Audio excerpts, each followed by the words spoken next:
Yemen ने Israel पर एक तारीखी हमला कर दिया है। बैलिस्टिक मिसाइल्स दागे गए हैं और तल अवीव में घंटियां बज चुकी हैं, सायरन बज चुके हैं। लोग इस वक्त महसूर हो चुके हैं अपने घरों में और इमरजेंसी की सूरत हाल नाफिज कर दी गई है। इसके बाद ट्रंप ने धमकी दी है कि अगर यरगमालियों को रिहा न किया गया तो फिर कयामत टूट पड़ेगी फलस्तीन पर और हमास पर। और इसके साथ साथ तुर्किया को अप्रिशिएट किया जा रहा है।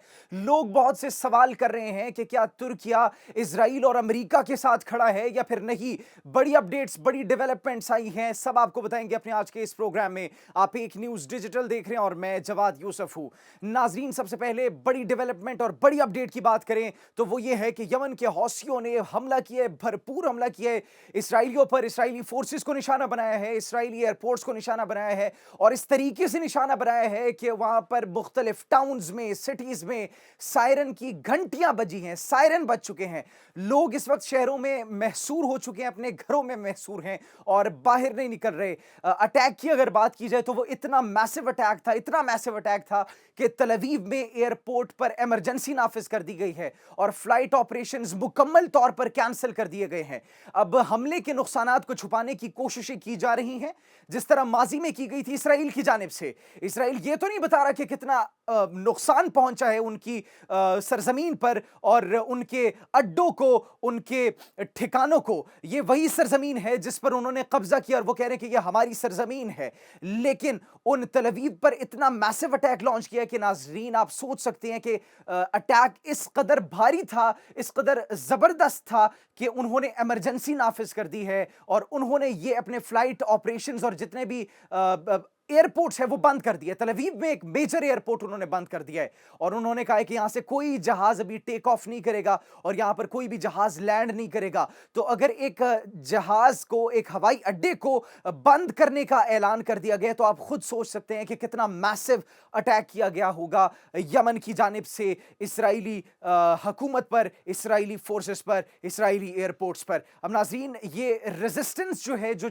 देखी जा रही थी कि माजी में वो एक कम होती हुई दिखाई दे रही थी शाम की सूरत हाल की वजह से, लेकिन वो एक्सेस ऑफ रेजिस्टेंस जो है वो जारी और सारी है भरपूर अंदाज में। शामी फोर्सेस की जानिब से भी जो वहां पर लैंड्स को टेक ओवर कर लिया गया, उसके बाद कहीं हद तक ये तसव्वुर किया जा रहा था कि जो हमास है वो खामोश हो चुका है, जो लबनान में हिजबुल्लाह है वो खामोश हो चुके हैं, जो यमन के हौसी है वो खामोश हो चुके हैं। लेकिन ऐसा नहीं है। ये हमला जो किया गया है, ये अटैक जो किया गया है, ये इस बात का मुंह बोलता सबूत है कि इसराइली जारहियत का मुकाबला करने के लिए यमन, हिजबुल्लाह और हमास हर महाज पर तैयार है और भरपूर तरीके से अपना किरदार अदा करेगा वो मुस्तकबिल में, जैसे वो माजी में करता रहा है। इसके साथ साथ अगर बड़ी अपडेट की बात की जाए नाजरीन, तो ट्रंप ने धमकी दी है।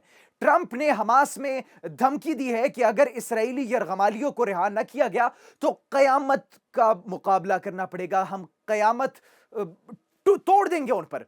और यह पहले भी बयान दिया गया था कि अगर 20 जनवरी से पहले उन यरगमालियों को रिहा न किया गया, there will be hell to pay, यह कहा जा रहा है ट्रंप की जानिब से। अब मुसलमान इस वक्त परेशान है, मुसलमान इस वक्त हैरान है, मुसलमान वोटर्स इस वक्त हैरान है, मुसलमान सपोर्टर्स इस वक्त हैरान है कि क्या ये वही ट्रंप है जो कि अमन की बात करता था? क्या ये वही ट्रंप है जो कि जंग के खात्मे की बात करता था?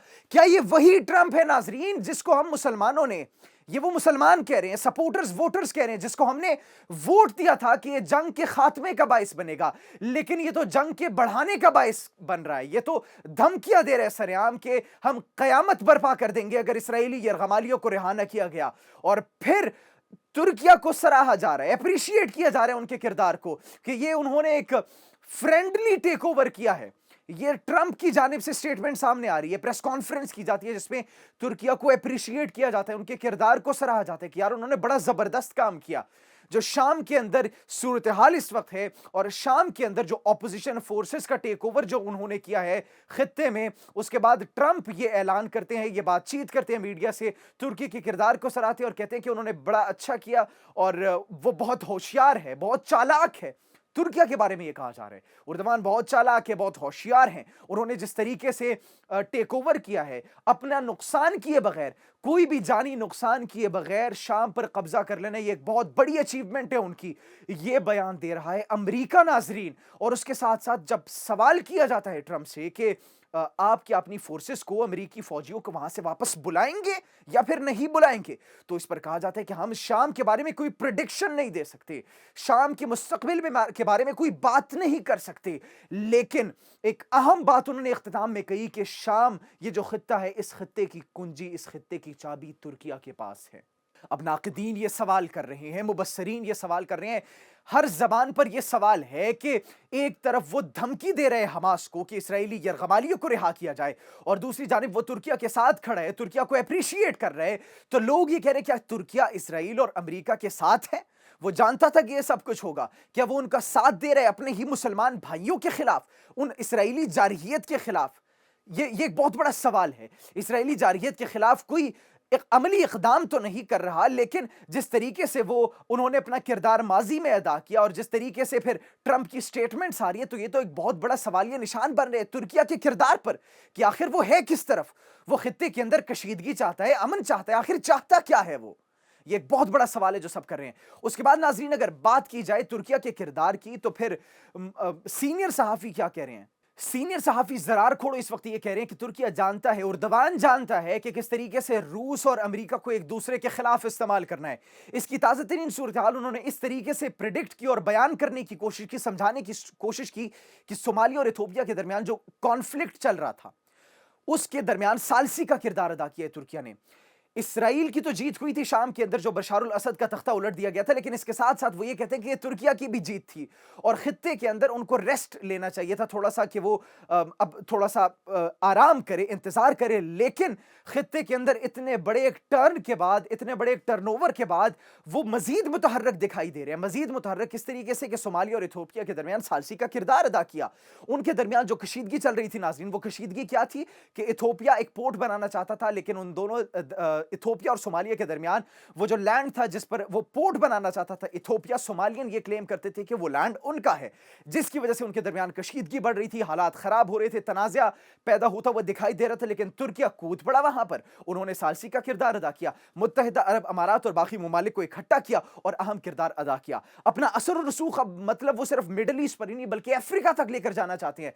और इस असर और रसूख की बात अगर नाजरीन की जाए, वो इससे आप अंदाजा लगा सकते हैं कि जब ये शामी ऑपोजिशन फोर्सेस की जानिब से टेक ओवर किया जाता है, उसके फौरन कुछ दिनों बाद तुर्किया के इंटेलिजेंस के चीफ हमें दमिश्क में दारुल खिलाफा में नजर आते हैं। वो मुलाकात कर रहे हैं अल-जुलानी से मुलाकात कर रहे हैं, बातचीत कर रहे हैं। अब इससे आप इस बात का अंदाजा लगाएं कि तुर्किया कितना असर और रसूख चाहता है और वो कितना सपोर्ट कर रहा था इन ऑपोजिशन फोर्सेस को। उसके बाद अगर बात की जाए तो पिछले दिनों बयान सामने आता है तुर्की के वजीर खारजा की जानिब से, वो ये कहते हैं कि ये जो जंगजू हैं, हम इन जंगजुओं को तब्दील करना चाहते हैं, एक आर्मी में तब्दील करना चाहते हैं। अगर शाम के अंदर जो सूरत हाल है, अगर वो हमसे मदद मांगते हैं, अगर वो रेबल फोर्सेस, ऑपोजिशन फोर्सेस हमसे मदद मांगती हैं, तो हम उनकी मदद करने के लिए तैयार हैं। हम उन जंगजुओं को एक प्रॉपर आर्मी की शक्ल देंगे, तश्कील दिया जाएगा। अब इन दोनों सूरत हाल से, इन दोनों बातों से, नुक्तों से ये बिल्कुल वाज़ेह है, बिल्कुल क्लियर है कि खित्ते के अंदर अपना जो असर और रसूख है वो मजीद बढ़ाता हुआ चला जा रहा है। तुर्किया अपना किरदार मजीद बढ़ाता हुआ चला जा रहा है, अपनी इंपॉर्टेंस मजीद बढ़ाता हुआ चला जा रहा है। और सवाल यहां पर यह पैदा होता है कि वो रूस और वो ईरान जो कि डायरेक्टली शाम के अंदर इन्वॉल्व थे, अब वो डायरेक्टली नहीं आ सकते। अब अगर उन्होंने आना भी हुआ तो तुर्किया के थ्रू आया जाएगा उनसे। अब तुर्किया के थ्रू उनको इक़दामात करना पड़ेंगे, बातचीत करनी पड़ेगी, क्योंकि तुर्किया के बगैर बातचीत भी पॉसिबल नहीं, आना तो दूर की बात, बातचीत भी पॉसिबल नहीं। अब ईरान भी और रूस भी इन तमाम तब्दीलियों के साथ साथ ये अब अपनी नई पोजीशंस और नए प्लान्स तैयार कर रहे हैं कि किस तरीके से इस सिचुएशन को टैकल किया जाए, किस तरीके से हम अपने खित्ते के अंदर जो अपना असर और रसूख है वो जो कम होता हुआ दिखाई दे रहा है, उसको किस तरीके से दोबारा रीगेन करे, उसको किस तरीके से दोबारा मजबूत करे। ये उनके लिए एक बहुत बड़ा अहम किरदार और बहुत बड़ा चैलेंज इस वक्त तस्वर किया जा रहा है, क्योंकि तुर्किया के बगैर अब इस खित्ते के अंदर कुछ भी करना पॉसिबल नहीं है, क्योंकि जितना उनका इन्फ्लुएंस है खित्ते में इस वक्त, शायद ही किसी और मुल्क का इन्फ्लुएंस होगा। और ये मिडिल ईस्ट से अफ्रीका तक दिखाई देता हुआ नजर आ रहा है हमें और मुबस्सरीन को कि वो तुर्किया जो कि मिडिल ईस्ट से शुरू अब अफ्रीका तक अपने इन्फ्लुएंस को लेकर जाने की भरपूर कोशिशें कर रहा है। आप नाज़रीन इस बारे में क्या सोचते हैं, कमेंट सेक्शन में जरूर बताइएगा। अपना बहुत ख्याल रखिए। अल्लाह निगहबान। ہے.